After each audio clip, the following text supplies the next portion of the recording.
Good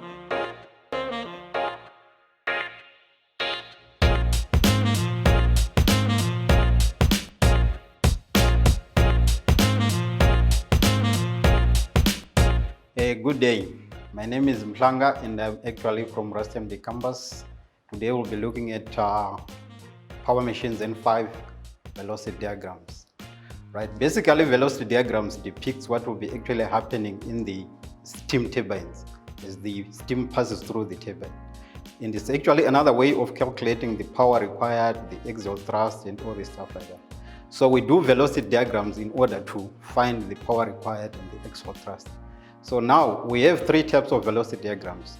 We have velocity diagrams for turbines that have got axial thrust. Then we have velocity diagrams for turbines that do not have axial thrust. Then we have velocity diagrams for turbines that discharge axially. Right. On the board here, I have the cross section of the blade of a turbine.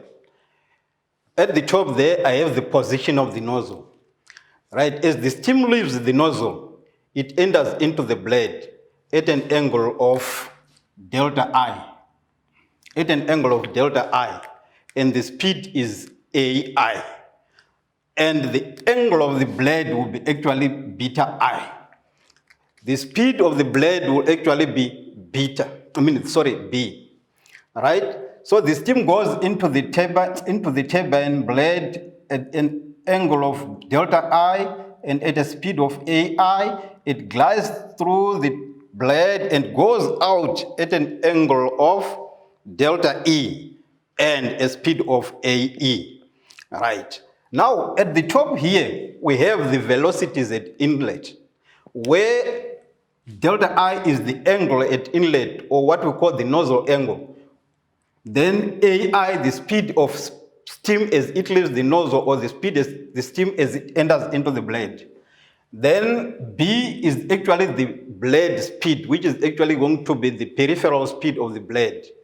Then whenever we have 2 things moving, we say the other one is moving relative to the other. So the steam is moving relative to the blade, or the blade is moving relative to the steam. So we have relative velocity at inlet, which is going to be Ri. Right, since our velocity is actually at an angle, drawing a horizontal component of that velocity is going to give us what we call well velocity at inlet, which is going to be from here to there. This is going to be well velocity at inlet, which is Wi. Right, and the vertical component of that velocity of the steam at inlet is Fi, which is actually flow velocity at inlet. Flow velocity at inlet.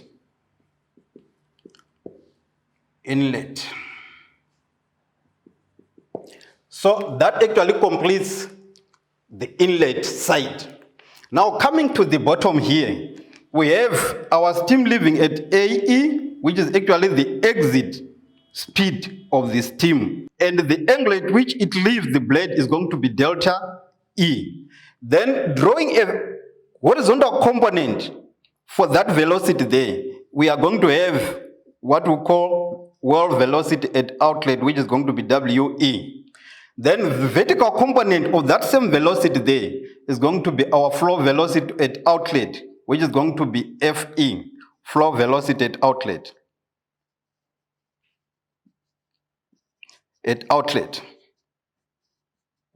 Right?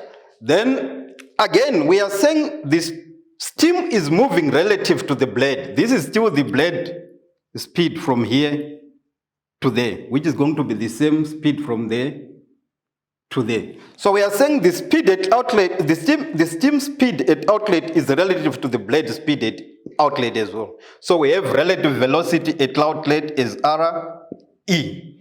Right, now that actually completes the outlet velocity diagram. Now combining the two, the inlet and the outlet, we come up with a complete velocity diagram, where now our nozzle will be actually here, and it will actually be discharging into the blade of the turbine at an angle of delta I, and the steam will be leaving at an angle of delta E. and at a relative velocity of r, e, and at a relative speed, sorry, this one is, yes, sorry, this one is actually a, e, and this is r, e, because the relative speed is going to be the speed at outlet relative to the speed of the blade. Then the speed at inlet relative to the speed of the blade is going to give us relative velocity at inlet, which is going to be Ri. And this is going to be flow velocity at outlet and flow velocity at inlet. Then Wi represents the flow velocity at inlet, which is going to be from here to there. Then We represents the flow velocity at outlet, which is going to be from here to there. That completes our velocity diagram. Now, we want to see actually why we do velocity diagrams, right? We do velocity diagrams in order to calculate the power developed.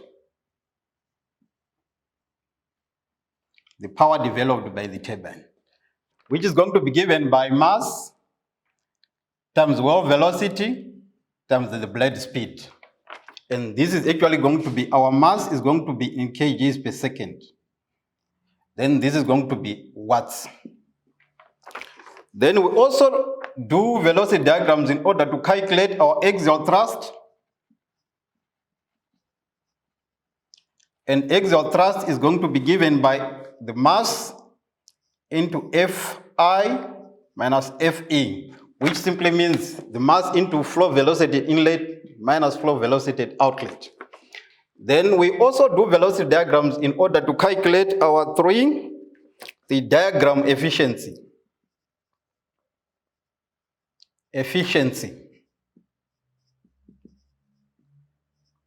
Which is sometimes called the blading efficiency. The blading efficiency. And this is actually going to be equal to 2WB over AI squared, which is 2 into the wall velocity, total wall velocity. This W is actually representing total wall velocity, which is WE plus WI. So it's going to be 2W into B over the velocity at inlet squared. Then we also do velocity diagrams in order to calculate the force on the blades, the driving force.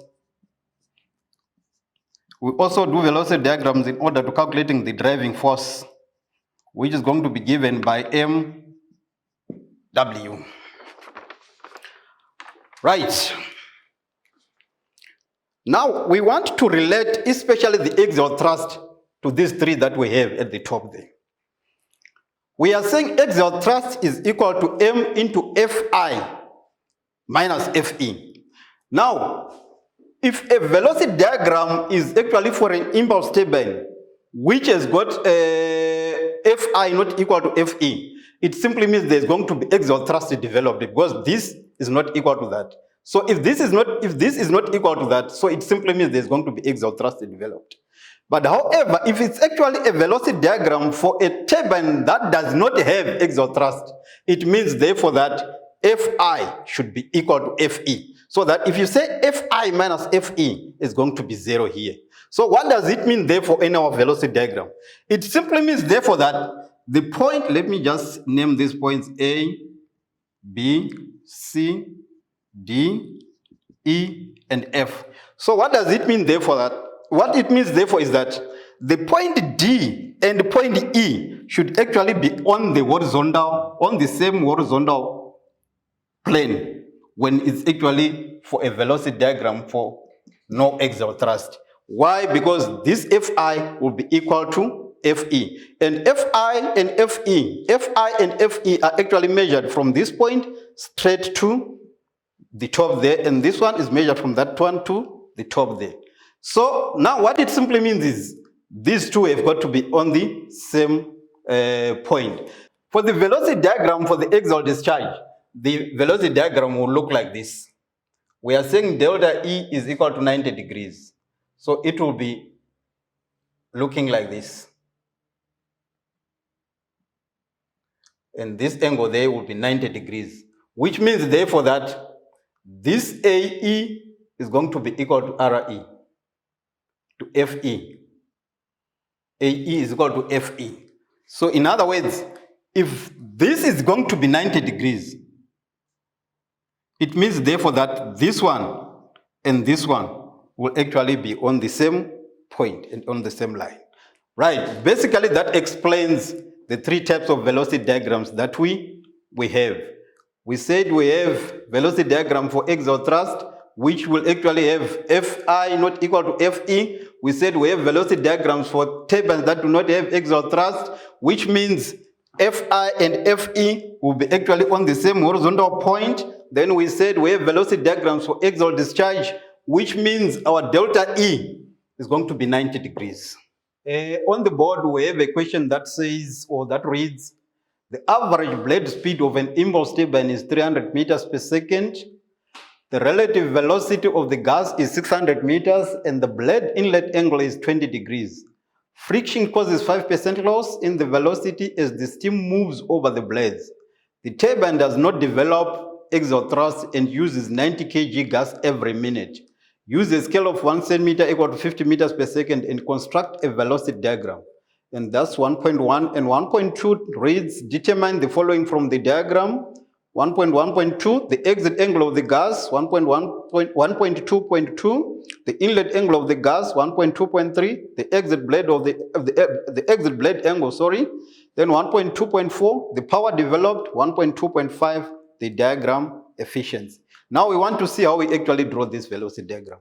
But however, before we start drawing the velocity diagram, let me just explain something on the 5% loss.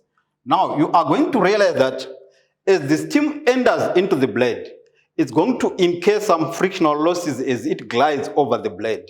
So what it simply means therefore is that the outlet relative speed is not going to be equal to the inlet relative speed. So how do we find then, or what's the relationship between the outlet relative speed and the inlet relative speed? The relationship between the two is that RE, being the outlet relative speed, is equal to K RI, being the inlet relative speed. Now, what it simply means is that this K now takes into consideration the frictional losses that take place, which simply means therefore that K is the friction factor.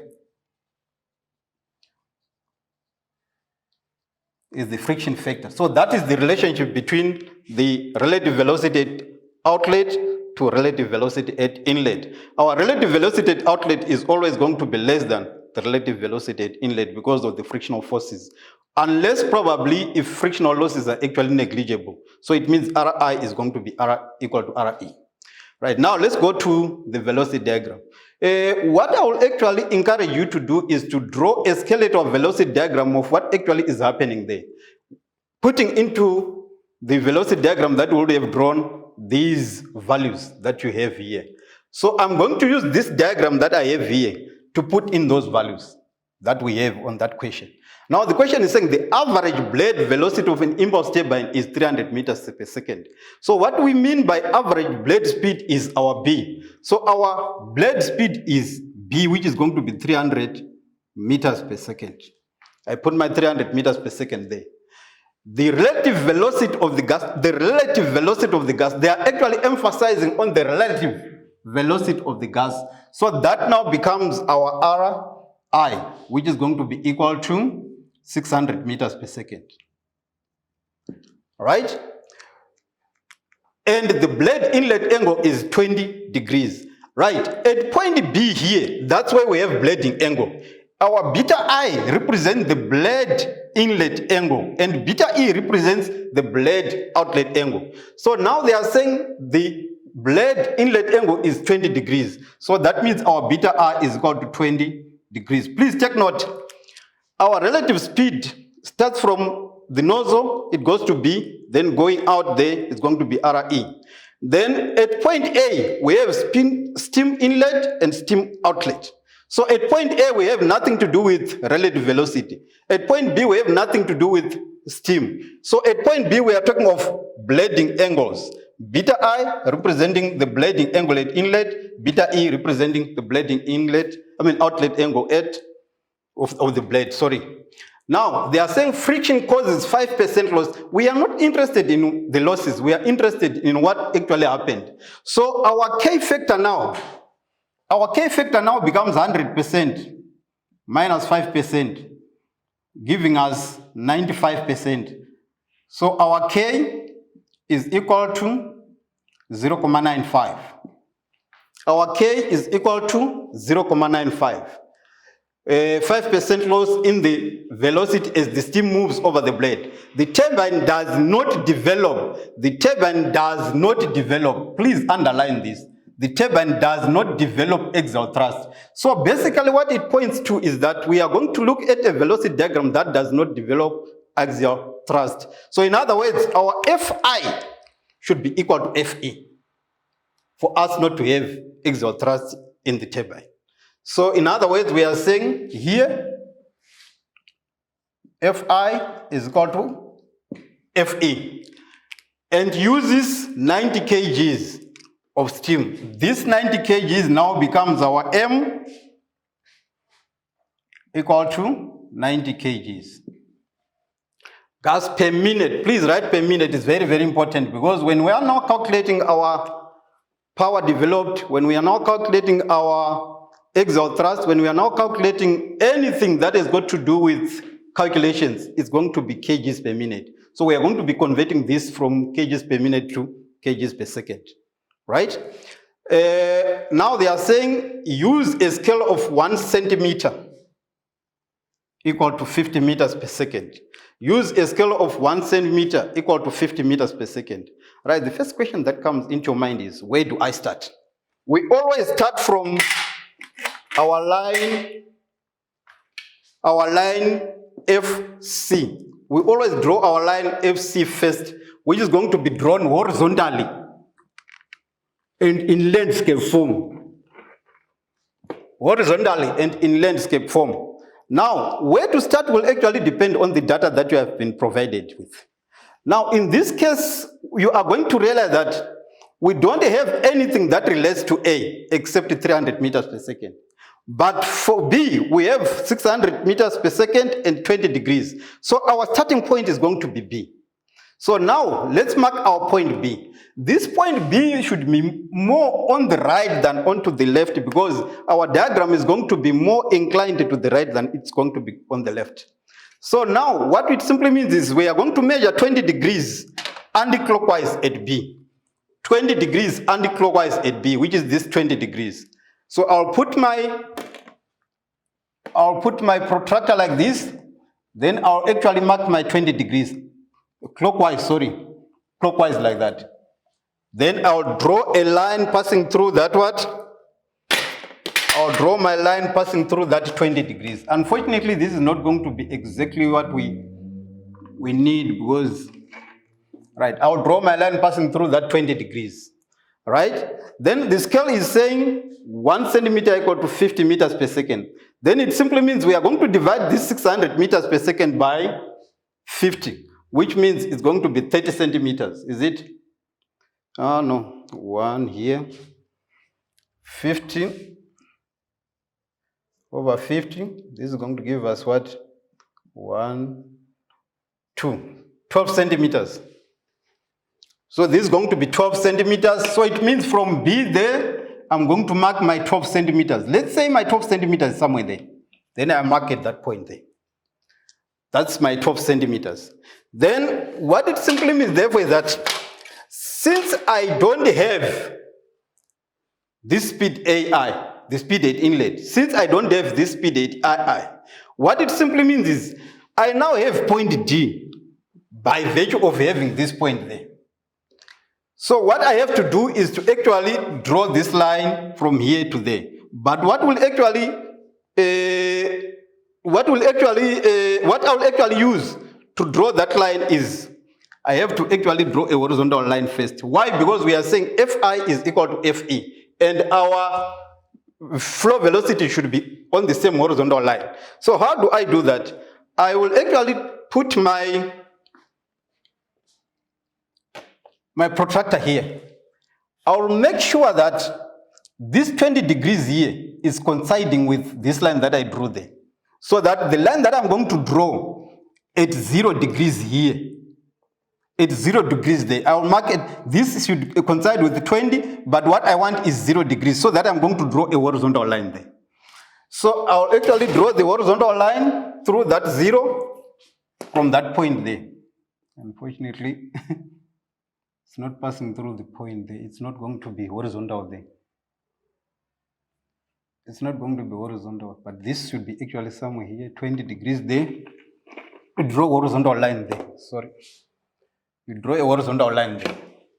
Right. This horizontal line is simply saying what FE you have to have here should be on this line.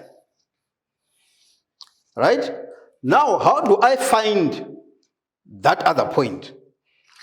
I have this point here, or this velocity there, and I have my K there, and I have a relationship of this relative velocity to this relative velocity, and that relationship is RE is equal to KRI. So what therefore I have to use is this 600 meters per second and this K to find this one. Then I'm going to draw a line from B to cut this horizontal line somewhere, right? Which simply means therefore that I'm now going to say 0.95 times 600.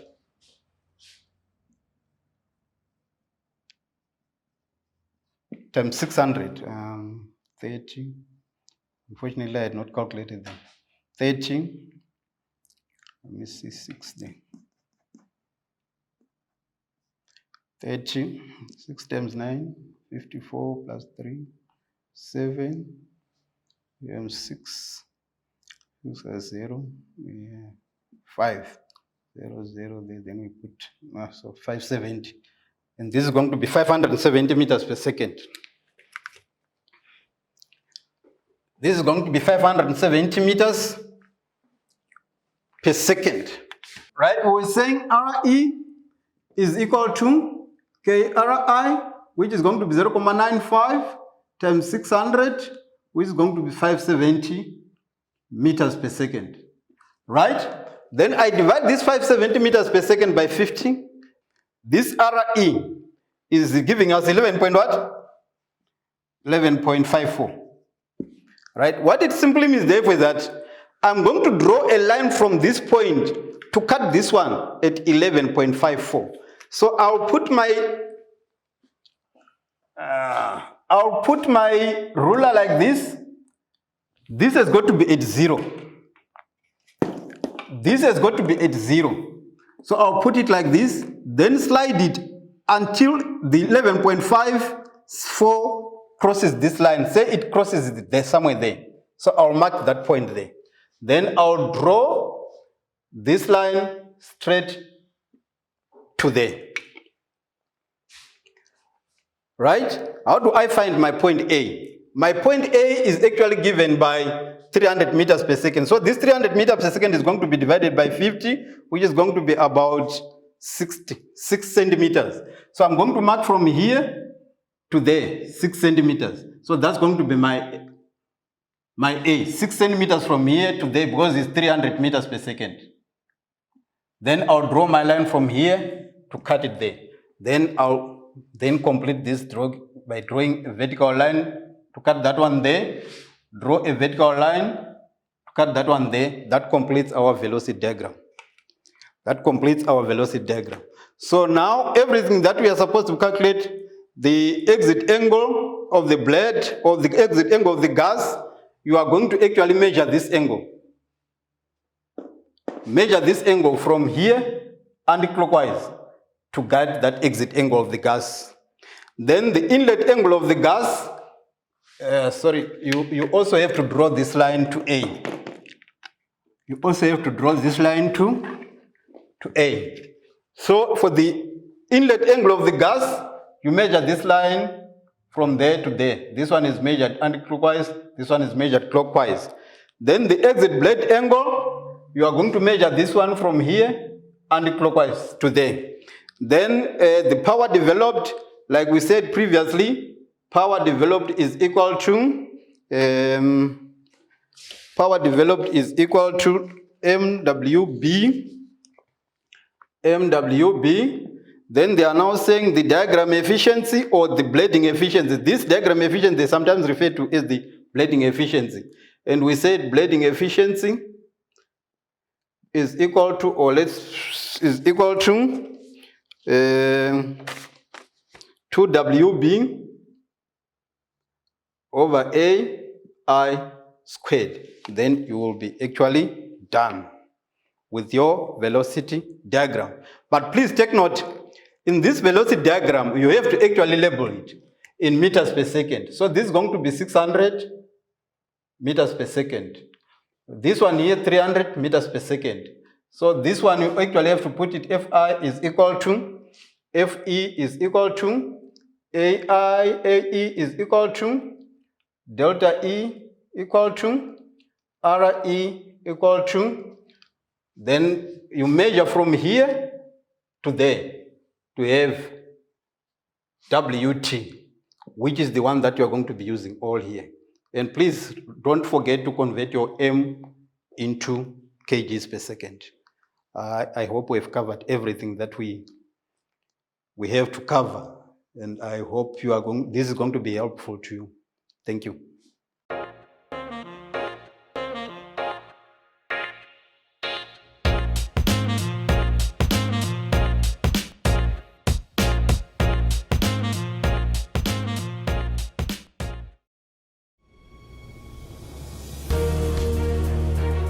The COVID-19 crisis has brought about unprecedented changes in our lives.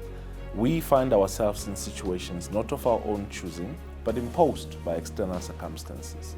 Now this means that in order for us to save the academic year 2020, we also have to take into consideration the principle of saving lives, which is more primary. Many of our colleges have made initiatives to ensure that they support students in remote learning. This includes lessons which are broadcast on How TV, which are then packaged and distributed to you, the students, via WhatsApp, our department's website, and also various institutions' website. These lessons are meant to support you in this particular crisis, over and above the fewer and shorter lectures, contact lectures that you will be getting. These lessons will be more valuable for you to be able to pass in this particular academic year.